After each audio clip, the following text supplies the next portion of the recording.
Hi everyone, it's Leslie with Leslie's Cookies and Treats, and today I'm making a cookie platter for Mother's Day. Let's get started.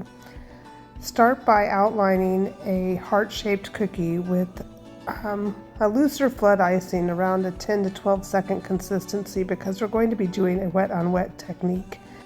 And immediately you're going to want to take your blue royal icing in the same consistency and make 5 dots in a circle shape because we're going to turn this into a flower.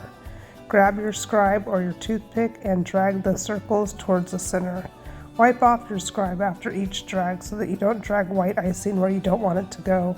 And then put a pink dot in the middle for the center. And continue to do that randomly around the cookie. Again, just put the tip of your blue icing bag into the white frosting and make 5 dots. And continue to do that going around the cookie, dragging the dots into a point in the center.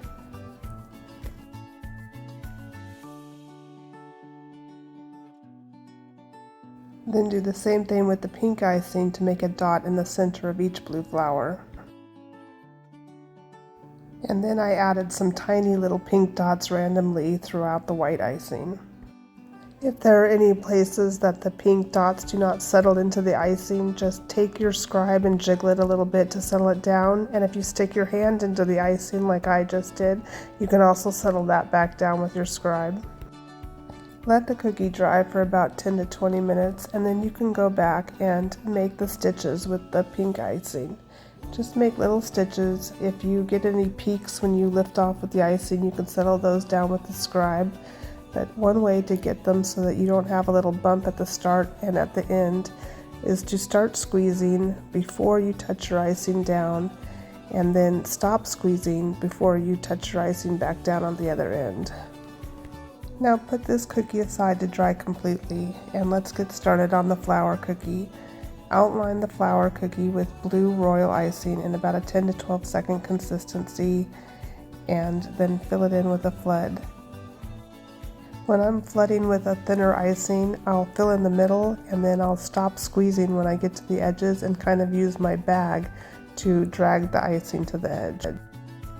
For this cookie, we're going to pipe white lines across the icing.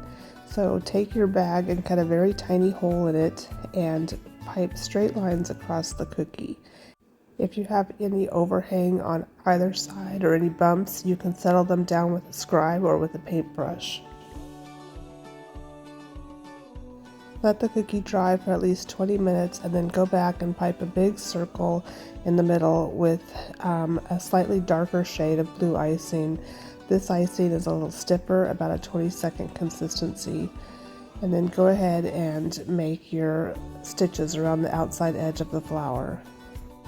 The reason we're using stiffer consistency icing for the button in the center of the flower is because we want to make holes in that icing so that it looks like a button. And so now that the icing is set up while we made our stitches, we're going to dip our scribe or toothpick in some cornstarch and make 4 holes for the buttons, or thread I should say.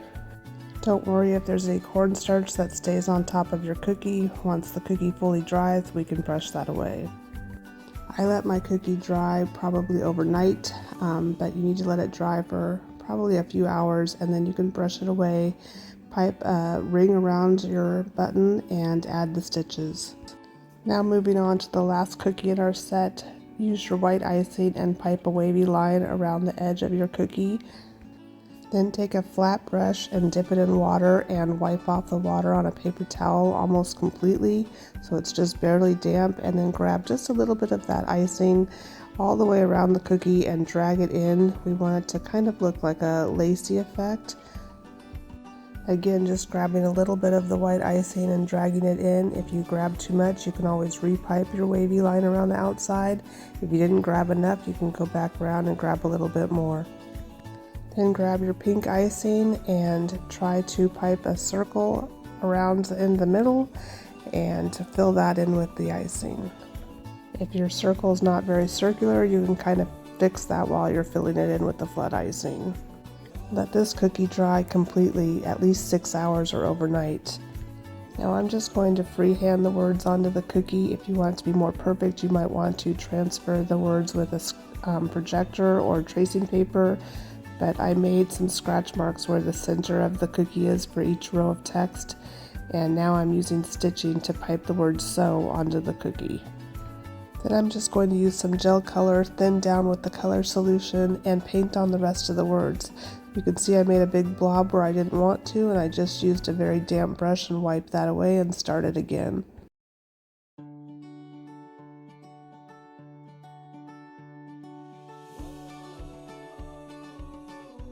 And because my lettering was not very dark, I went over the letters again a second time. Going back to the white icing, make a needle on the cookie, and you can use a scribe to bring the point out to a little bit more of a point, and you can also use a paintbrush if your needle's not straight and you need to move the icing around to make it straight. Add some blue thread coming out of the needle with one end of the thread going off the cookie and the other end going to the W in the word "so." Let the cookie dry for several hours and then go back and use some silver paint that I also mixed with a little bit of black to paint the needle. I'll leave links in the description with all of the products that I used. Once all the cookies are dry, we're ready to assemble our platter. Put down your 4 heart cookies and then add your 4 button flower cookies and put the center on top. And you have a great platter for your So Awesome Mom. Don't forget to subscribe to my channel for more cookie tutorials. Thanks for watching. Happy Mother's Day.